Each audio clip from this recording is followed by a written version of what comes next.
question is being asked. I've been married for many years and just over a year now, and I've been living with my in-laws, and some things don't some things are not coping in our family. Basically, my mother-in-law rules the house. Even my father-in-law doesn't have a say. Since day one, she has had problems with me. We've had many fights, many arguments, and I always forgot about for the sake of Allah. And at the same time, she has been insulting me, mistreating me. She blames me for everything. She even used horrible words to swear at me, which included my mother, who has passed away. She has insulted me in many ways, hurted my self-respect, pointed finger at my dignity, and really torturing me. She is always taunting me, and she doesn't let me work. And also, there has been problems with me and with my husband lately because of my mother-in-law. So what should I do, Imam, in this situation? See, sister, your concerns are correct. I've only heard one side of the story, but looking at your story, because since many sisters have been sending us messages in this regards and what to do, and obviously the problem is you are young, sister, mashallah. Usually the old folks, they don't like to give in and they don't like to give up, and it's the issue with their ego that they don't want to give up. They think they're right, they think they're the best, and it's not their fault. It's been traumatized in their mind from their mother-in-laws also, unfortunately, because the culture is such that in this culture, the women have to go through so much hardships that when they grow up and if they live in a joint family system, they raise their children, they're more attached with their children. And usually what mothers do, they tell their children and they brain feed their children that, look, this has what happened, this has been happening to me, and your uncle, your aunts, your grandma, your grandfather have done this to me. I have been through a lot of hardships in this house, so you got to support me. So when this boy gets married, and so the mother-in-law thinks, obviously you haven't taken her son away, you are the wife, you are in his nikah, but the mothers for some reason think that she is going to take my son away. She's not going to take your son away. This is the message for all mother-in-laws. She's not going to take your son away. And I would request the young ones, the newlywed couples, and those sisters who have been married for quite a few years. See, if you are not financially capable to move out, then here are a few tips. Number one, try to ignore all what they say. Even if they insult you, try to ignore. And since you have to live in the family, they're old folks. There is no way out of it. If you argue, it's a two-way street. Basically, you're arguing, she's arguing, it's not going to get solved. So one has to be quiet. And if you're young, I would honestly request that you stay quiet for the sake of Allah. And obviously, the priority here is to request the mother-in-laws to treat their daughter-in-laws in such a way, the way they want their daughters to be treated. And the way they want their daughters to live happily in someone else's house, this is how we should treat our daughter-in-laws. And honestly, this is not for all mother-in-laws. This is the problems have been happening in the world. This is majority of the complaints. There could be many mother-in-laws, mashallah, who are one of the best mother-in-laws, right? They are the best mother-in-laws. I'm not denying the fact that every family has this, but the complaints we get is obviously we don't get emails that, okay, I've been living very nice with my mother-in-law, because they're living nicely. They don't need to write an email to us. Yes, however, you are more than welcome to write and type us a feedback, which could be a tip, which could be a means of motivation, which could be a means of guidelines for those sisters who are suffering right now.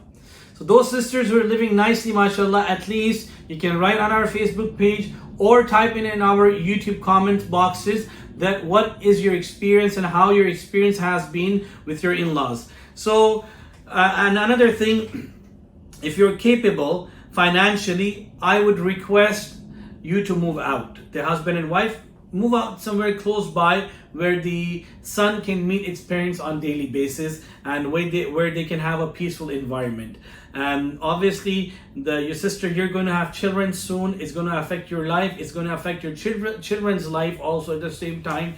That if you go through such a trauma, obviously you shouldn't be going through such a trauma, and you shouldn't be facing all these problems and obstacles in the family. And whereas in the middle, what happens is usually the middleman is the husband, your husband and her son. He gets trapped in the middle. Now he cannot understand how to solve this situation or this problem, and who to support. If I support my mom, obviously it's going to make my wife upset. If I support my wife, it's going to make my mother upset. So what is the middle resolution? What is the middle way for it? And what is the middle way to solve this issue? See, the middle way to solve this issue is that when you're going to your wife, and if she complains to you, you comfort her. You appreciate her. Now look, you have done so much, though it is not your responsibility, but you have been doing this from your heart. You have won my heart. Now he goes to his mother, obviously. Yes, if the mother has done something wrong, honestly, you should take a stand and point it out. Mom, I believe that this is how it was done, and this shouldn't have been done. Maybe your intention was correct, but the channel was not right. Now the mom's going to bombard. See, you're taking support of your wife. You have left me alone, and she's going to cry. She's going to be emotional. You're not my son anymore. I don't want to talk to you anymore. You have disappointed me. No, mom, what's wrong is wrong. What's wrong is wrong. See, there's a thing called mukafat amal. What goes around comes around. So if we solve this issue right now, it's not going to happen in our future generations. We have to open up a little bit. As far as the other in-laws are concerned, usually sister-in-laws, some are very nice. Again, I'm not denying the fact some in-laws are very nice. They're fabulous. They're a phenomenal example for all of us. This is why I've been requesting to type in your experiences with your in-laws in the comment box, so other sisters can get a means of motivation.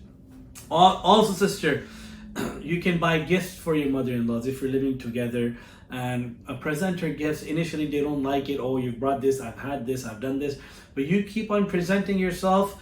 You be steadfast in regards to showing your best characteristics, your best akhlaq, and slowly what's going to happen is you are going to win their hearts. They will understand and realize your importance, that this, my daughter-in-law, is more better than my own daughter. The way she serves me, the way she looks after me, the way she cares for me, you will become an example in the entire family. So we want you to be an example. Now a question, why me? Why do I have to do everything? Why not my husband? And why not her? Why do I have to? Do I have to do it? No, you don't have to do it, sister. You don't have to do it at all.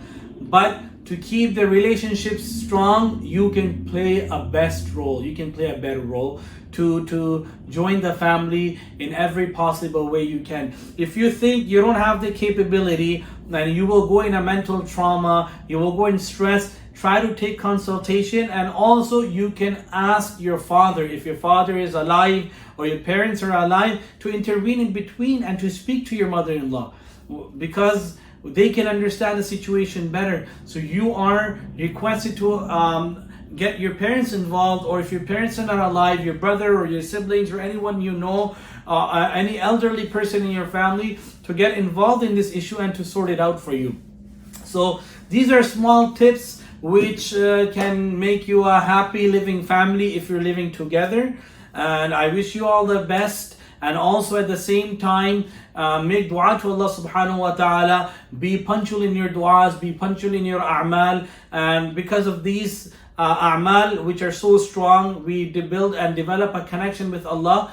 And slowly Allah subhanahu wa ta'ala will uplift this, and Allah subhanahu wa ta'ala will change the condition of the heart also. Because Allah is the changer of the heart. Suddenly watch, Well, sometimes it happens within a day, they end up changing, but it requires effort. But I'm not mentioning to you, I'm not telling you, sister, that you are to take the responsibility of everything and sort out all the issues and bring the family back to normal. No, you already have a lot of burden. You focus on your husband, develop a bond and a connection of love with your husband. Give priority to your husband. At the same time, if you're living in the same house, I would request you to respect your in-laws.